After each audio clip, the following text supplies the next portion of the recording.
इयत्ता चौथी विषय परिसराभ्यास भाग 2 पाठ 15वा एक अपूर्व सोहळा स्वाध्याय. प्रश्न पहिला, रिकाम्या जागी कंसातील योग्य पर्याय लिहा. अ. शिवरायांनी राजधानीसाठी डॅश निवड केली. पर्याय सिंहगडाची, रायगडाची, पन्हाळगडाची. उत्तर रायगडाची. शिवरायांनी राजधानीसाठी रायगडाची निवड केली. आ. शिवरायांचा राज्याभिषेक सन डॅश मध्ये झाला. पर्याय 1674, 1675, 1647. उत्तर 1674. शिवरायांचा राज्याभिषेक सन 1674 मध्ये झाला. प्रश्न दुसरा, प्रत्येकी एका वाक्यात उत्तरे लिहा. अ. सोन्याच्या घागरीत कोणकोणत्या नद्यांचे पाणी भरलेले होते?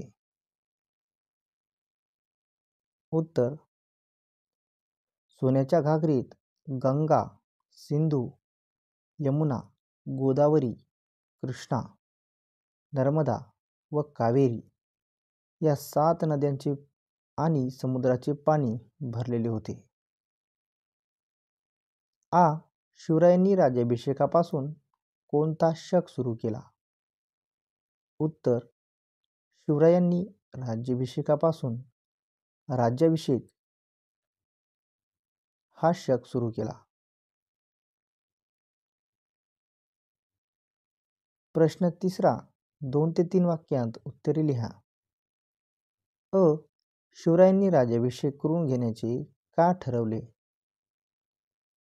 उत्तर मराठ्यांनी निर्माण केलेल्या स्वराज्याला सर्व राजरजवाड्यांनी मान्यता द्यावी म्हणून शिवरायांनी राज्याभिषेक करून घेण्याची योजना आखली. शेकडो वर्षानंतर सर्व धर्मांना समानतेने वागवणारा, प्रजेला न्याय व सुख देणारा राजा महाराष्ट्रात निर्माण झाला होता. स्वराज्य निर्माण झाले हे जगाला कळायला हवे म्हणून शिवरायांनी राज्याभिषेक करून घेण्याचे ठरवले. आ. शिवरायांनी राजधानीसाठी रायगडाची निवड का केली?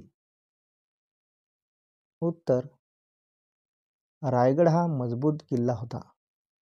रायगडावरून स्वराज्यावर देखरेख करणे सोपे होते. शत्रूवर नजर ठेवणे सोयीचे होते म्हणून शिवरायांनी रायगडाची निवड केली. ई. माँसाहेबांच्या डोळ्यांतून आनंदाश्रू का वाहू लागले? उत्तर जलाभिषेकानंतर शिवराय उठले आणि जिजामातेच्या पाया पडले. माँसाहेबांनी शिवरायांना पोटाशी धरले. त्यांनी केलेल्या 30 वर्षांच्या कष्टांचे चीज झाले. शिवबाच्या जन्माआधीपासून त्या माऊलीने मनी धरलेले स्वप्न आज साकार झाले होते. आईचा आनंद अश्रूवाटे बाहेर पडला म्हणून माँसाहेबांच्या डोळ्यातून आनंदाश्रू वाहू लागले.